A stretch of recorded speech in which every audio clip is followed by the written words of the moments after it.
Buenas tardes, hermanos, hermanas, amigos, amigas que nos siguen a través de este canal de YouTube. Un gusto poder estar nuevamente al aire con ustedes y continuar con el estudio que tenemos todos los domingos acerca de quién es este Rey de Gloria. Para aquellos que se acercan a nosotros por primera vez, este es un canal de la Iglesia Bautista Nuevo Nacimiento. Nosotros estamos ubicados en la ciudad de Indianápolis, en Indiana, en los Estados Unidos. Y este es un medio que hemos comenzado a raíz de esta pandemia que está afectando a nivel mundial, y nuestra intención es poder llegar a la mayor cantidad de gente posible con el mensaje de la palabra de Dios. Como siempre decimos, si usted es bendecido a través de él eh, y quiere seguir recibiéndolo, lo único que tiene que hacer es suscribirse, es totalmente gratuito, sin ningún compromiso ni responsabilidad. Estamos aquí simplemente para presentar la palabra de Dios. Y también puede dejar cualquier comentario, cualquier pregunta, cualquier duda que tenga, estamos para servirle. Así como también si quiere compartirlo, es un canal libre, abierto para el que desea. Y los domingos hemos estado estudiando, el tema que hemos escogido es quién es este Rey de Gloria, hablando específicamente para conocer con mayor profundidad quién es la persona de Jesucristo, qué es lo que lo hace tan peculiar. Y desde que hemos comenzado este estudio, hemos llevado a cabo o hemos visto distintas áreas de, que nos llevan a comprender y apreciar, de él, por supuesto, ¿no? Eh, para que podamos llegar a entender cuán diferente es Jesús a cualquier otro personaje que hayamos conocido. Hasta ahora hemos visto de Jesús cómo es único en su persona, cómo es único en cuanto a todo tipo de profecía y tipología que aparecen en la palabra, cómo es único en su humillación, cómo fue único, hemos estado viendo en su muerte, y hoy comenzamos a ver cómo Jesucristo también es único en cuanto a su resurrección. A lo largo de la historia de la humanidad ha habido grandes maestros y grandes líderes, algunos de ellos buenos, algunos de ellos no tanto, pero ha habido inclusive algunos que hasta han reclamado ser Dios o enviados de Dios o quién sabe qué. Pero hay algo que diferencia a Jesucristo de todo lo demás y lo hacen marcadamente como el Dios verdadero de una forma innegable. Todos esos líderes, todos esos maestros, todos esos personajes están muertos y sepultados, algunos con tumbas muy sofisticadas que podemos visitar y ver. Solo Cristo se levantó de la tumba el tercer día y está vivo. Y es un hecho que fue certificado por numerosos testigos, muchísimos, que vivieron en la época suya. Sin la resurrección, como el mismo apóstol Pablo dice, el cristianismo no tendría sentido. Sería solo un mito, solo una fe vana. Sin la resurrección, el cristianismo sería tal vez una enseñanza muy moral que permitiría vivir a las personas una vida más saludable. Nada más que eso. Jesucristo se aumentaría, engrosaría la larga lista de personajes, de maestros, de líderes destacados que un día murieron y volvieron al polvo de la tierra de donde habían salido. Pero la resurrección coloca a Jesús en un sitial distinto a todos los demás. Las religiones del mundo pueden tratar de competir, y lo hacen con el cristianismo de muchas maneras. Todos tienen un líder, todos tienen un libro, o en algunos casos varios libros de enseñanza. Todos buscan dar al ser humano seguridad, paz, tranquilidad. Todos tienen edificios con gente que se congrega, todos tienen sus rituales, libros para estudio, tiempos de oración. Solamente el cristianismo tiene un fundador que aún está vivo, porque venció la muerte al tercer día y resucitó. La resurrección no es ni una fábula, no es un cuento de Disney, no es un cuento de hadas para niños, para que los niños puedan dormir mejor en la noche. No, la resurrección es un hecho.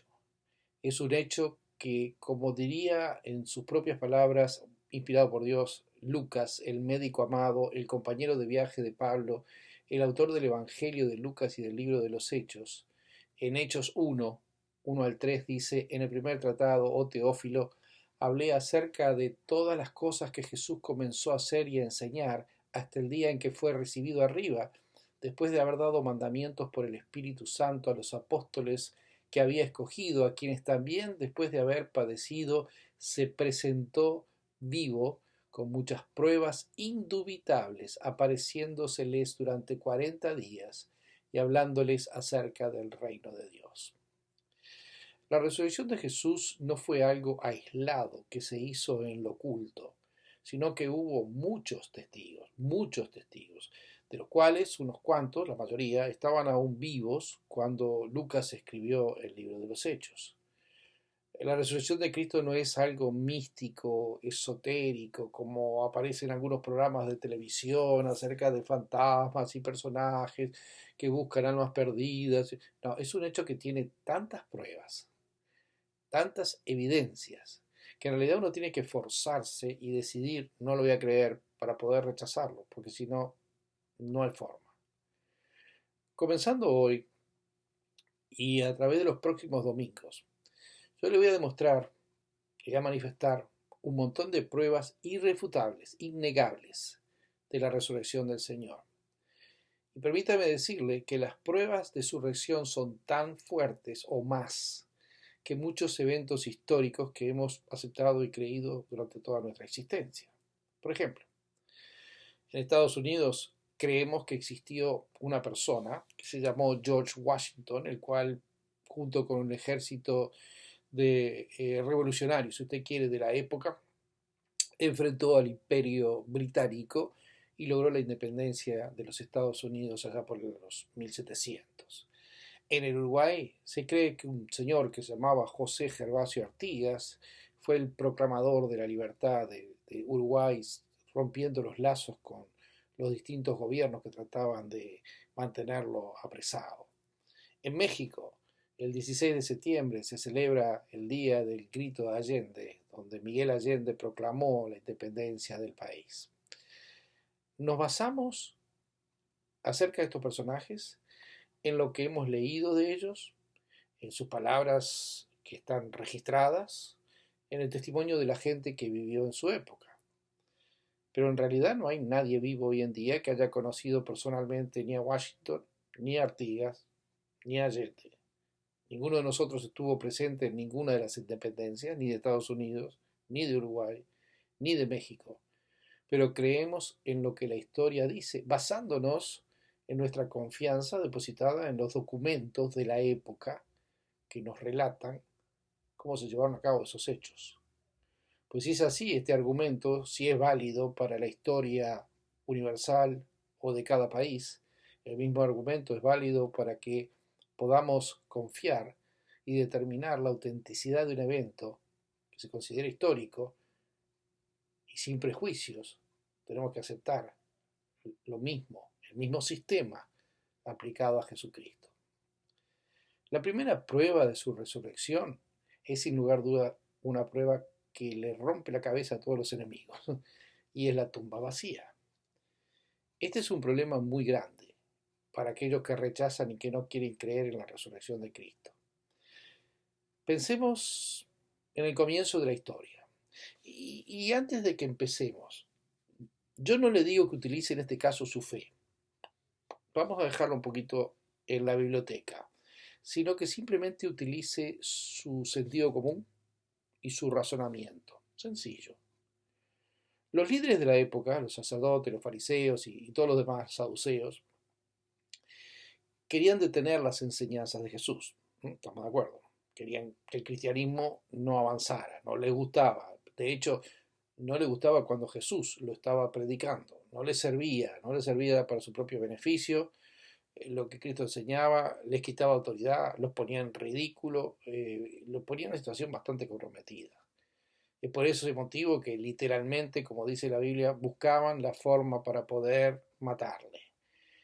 Y es la misma razón por la cual cuando Cristo estuvo frente a Pilato, y Pilato dice: yo no encuentro falta, este es un hombre justo, estos mismos líderes incitan al pueblo para que el pueblo empiece a gritar: crucifícale. al punto de que Pilato les da a escoger entre un asesino, un ladrón, como era Barrabás, y Jesús, y ellos dicen, suéltanos a Barrabás, escogemos a Barrabás. Ahora bien, más tarde cuando los apóstoles empiezan a predicar y la gente se empieza a convertir, estos mismos líderes quieren frenar el surgimiento de esta nueva religión que al principio se llamaba el camino y todo lo demás, y lo hacen de muchas formas. Al principio lo quieren desprestigiar.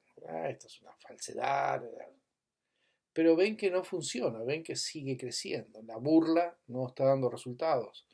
Así que empiezan a perseguir a los cristianos. Los encierran en las cárceles. Más tarde terminan sacrificándolos, torturándolos de todas las formas posibles, matándolos. Si ellos querían detener el surgimiento del cristianismo, siendo que ellos tenían el control de la tumba, porque ellos sabían dónde Jesucristo había sido puesto, no nos olvidemos que ellos mismos habían estado durante el entierro para asegurarse, habían hablado con Pilato para que Pilato pusiera el sello del Imperio Romano, le habían pedido hasta una guardia de soldados para que lo guardara, para que nadie tocara. La forma más sencilla de detener el cristianismo antes de que siquiera empezara era mostrar el cuerpo muerto de Jesús. Decían, acá está su líder, se terminó la historia, nadie más lo va a escuchar. Si Jesús estaba muerto y aún estaba en la tumba, ¿por qué no lo hicieron? Hubiera sido lo más lógico, lo más sencillo. Podían haber parado el cristianismo antes de que siquiera despegara del suelo.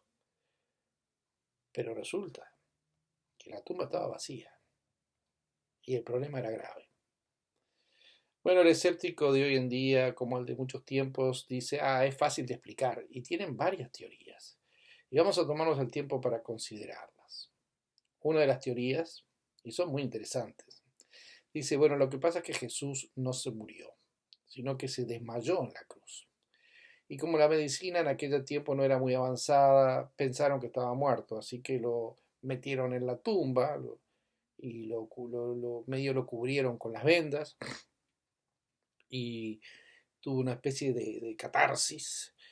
Y resulta que cuando estuvo en la tumba vacía, la humedad de la tumba, el frío de la tumba lo hizo reaccionar, se quitó las vendas, sacó la piedra y se fue. El problema va por muchos lados, ¿no? En primer lugar, supongamos que la tumba, el frío de la tumba hizo que reaccionara, que se sacara las vendas y que saliera. Salió sin que la guardia romana lo viera. Tal vez estaban dormidos, dicen. Y por eso, como sabían que estaban cuidando un cuerpo muerto, no le prestaban atención. En realidad es más difícil creer en eso que creer en la resurrección. Si estaba tan mal que se desmayó en la cruz, bueno, ¿de dónde sacó fuerzas para levantarse? Mover una piedra que pesaba más de 1 tonelada. ¿Cómo hizo para salir y caminar millas hasta encontrar los discípulos con pies que habían sido atravesados por clavos? Y aún si lo hubiera hecho, imagínense la apariencia después de haber sido crucificado, no precisamente la de un conquistador. Se hubiera presentado a los discípulos como un pobre desgraciado hecho pedazos. Pero fuera de todo esto, el mejor argumento en contra de este argumento nos lo dan los mismos enemigos de Jesús. Porque cuando aún estaba colgado en la cruz, y para asegurarse de que estaba muerto, si usted recuerda el pasaje, Pedro de Arimatea viene a pedir el cuerpo y Pilato se sorprende, ¿ya murió? Y para asegurarse envía soldados romanos. Estos soldados eran los mismos soldados que habían estado probablemente en la crucifixión. Soldados entrenados, expertos en muerte y en crucifixión. Estos soldados llegan, lo ven, por si las moscas, como decimos nosotros, por las dudas, le clavan una lanza en el costado para asegurarse de que está bien muerto. Y dice la palabra de Dios y al instante salió sangre y agua. Como sabemos que estaba muerto, y los mismos soldados nos demostraron que estaba muerto. Otra teoría dice, bueno, lo que pasa es que cuando los discípulos y las mujeres fueron a ver a Jesús, se equivocaron de tumba. Ellos estaba oscuro, ellos estaban tristes y se equivocaron de tumba. Si esto hubiera sido cierto, lo único que tenía que hacer Pilato o cualquiera de los líderes que habían perseguido a Jesús es llevarlos a la tumba correcta y decirle, bueno, buen intento muchachos, pero ¿saben qué? La tumba está acá y el muerto está ahí adentro. Pero no funcionó. Una tercera teoría es que los discípulos robaron el cuerpo de Jesús y esa fue implementada por los mismos fariseos. En primer lugar, recordemos que estos discípulos no eran exactamente un dechado de valor. ¿Sí? Se habían asustado tanto que todos habían salido disparados. El Señor ya lo había anunciado antes, matarán al pastor y se van a esparcir las ovejas. Pero eh, aún digamos, el más corajudo, si usted quiere, de todos, que era Pedro, aquel que cuando lo viene a arrestar el Señor Jesús saca su espada y le corta la oreja a Malco, el siervo del sacerdote. Después, cuando ve el juicio y cuando ve las cosas, cuando las papas queman, cuando ve la realidad del asunto, tiene un susto tan grande que lo niega con maldición 3 veces. Además, recordemos las precauciones que los mismos fariseos habían tomado. Déjeme recordarle lo que dice Mateo 27, 62 al 66. Al día siguiente, que después de la preparación, se reunieron los principales sacerdotes y los fariseos ante Pilato diciendo, Señor, nos acordamos de aquel engañador que dijo, viviendo aún, después de 3 días resucitaré. Manda pues que se asegure el sepulcro hasta el tercer día, no sea que vengan sus discípulos de noche y lo hurten y digan al pueblo, resucitó de entre los muertos, y será el postrer error peor que el primero. Y Pilato les dijo, ahí tienes una guarda, id asegurando como sabéis. Entonces ellos fueron y aseguraron el sepulcro, sellando la piedra y poniendo la guardia. Para robar el cuerpo, 11 discípulos asustados, sin ninguna experiencia de combate, tendrían que haber vencido a una guardia de soldados romanos, entrenados para la guerra, que formaban parte de la guardia, lo que podría ser la guardia civil, lo que podría ser en muchos países la metropolitana, la fuerza de choque, o como usted quiera decirle, acostumbrados a tratar con rebeldes, porque si no iban a mandar a cuidar a cualquiera, que estaba compuesta por entre 16 y 20 soldados hechos para la batalla. Estos 11 discípulos hubieran tenido que llevar a cabo una batalla campal contra estos 16-20 soldados entrenados, vencerlos y hacerlos de tal manera que nadie se diera cuenta.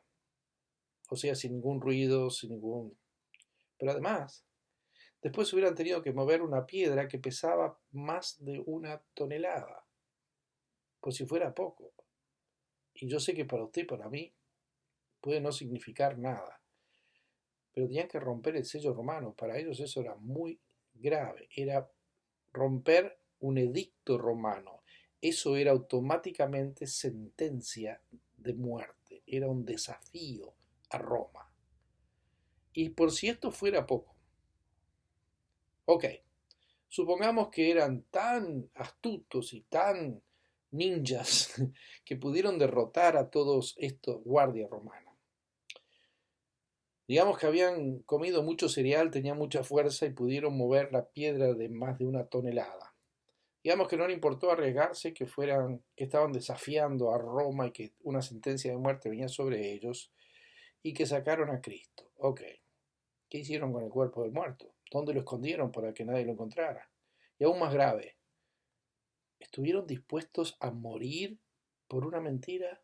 Y no una muerte así nomás, no es que los fusilaron, no fueron martirizados, aserrados, crucificados, quemados vivos, descuartizados, tirados a los leones, hervidos en aceite, azotados, encarcelados. ¿Usted piensa que lo hicieron sabiendo que lo que estaban haciendo era una mentira? La verdad es que está difícil de creer. Déjeme decirle una más, porque esta ya entra en la parte cómica. Hay quienes dicen, no, lo que pasa es que lo que vieron los discípulos fue un fantasma. Bueno, La Biblia nos dice que cuando primero se le aparece a los discípulos tuvieron miedo. Es que después de ver la crucifixión, verlo vivo, era para tener miedo. Y Jesús les dice, no, no tengan miedo, vengan, toquen. Es más, cuando Tomás no está presente la primera vez y la segunda vez sí está, le dice, mete tu mano en mi costado y en mi llaga y no seas incrédulo, sino creyente. Y por si fuera poco, comió con ellos, no una, no dos, muchas veces. Partió el pan, una vez los esperó a la orilla del mar y les cocinó pescado y comió con ellos, comió panal. Por otra parte, es posible que una persona o un par de personas bajo su gestión puedan ver algo que piensen que es un fantasma. Pero la palabra de Dios nos dice que lo vieron más de 500 testigos, entre los cuales se incluye el apóstol Pablo. Vaya ilusión óptica entre tanta gente. La tumba vacía cierra la boca de los escépticos, de aquellos que no quieren aceptar esta explicación, a pesar de que es una explicación muy sencilla, porque aceptar la resurrección es aceptar que Jesucristo es Dios. Aceptar que Jesucristo es Dios es aceptar que es mi creador y que tengo que un día darle cuentas. Aceptar que Él es el Rey, quiere decir que tengo que estar sujeto a Él. Entonces es más fácil que yo trate de alguna forma esquivarlo, de mentirme a mí mismo para quedarme tranquilo. Pero ¿sabe cuál es la explicación muy más sencilla? Nos la da el primer libro de la Biblia, que no es el que aparece el primero en orden, pero sí el primero en la antigüedad, escrito en la época de los patriarcas, que es el libro de Job. Y Job dice, yo sé que mi Redentor vive, y al fin se levantará sobre el polvo, y después de deshecha esta mi piel, en mi carne he de ver a Dios, al cual veré por mí mismo, y mis ojos lo verán, y no otro, aunque mi corazón desfallece dentro de mí. Gracias a Dios tenemos un Cristo vivo, un Rey vivo que venció a la muerte. En los próximos domingos vamos a seguir hablando de este tema. Que el Señor le bendiga.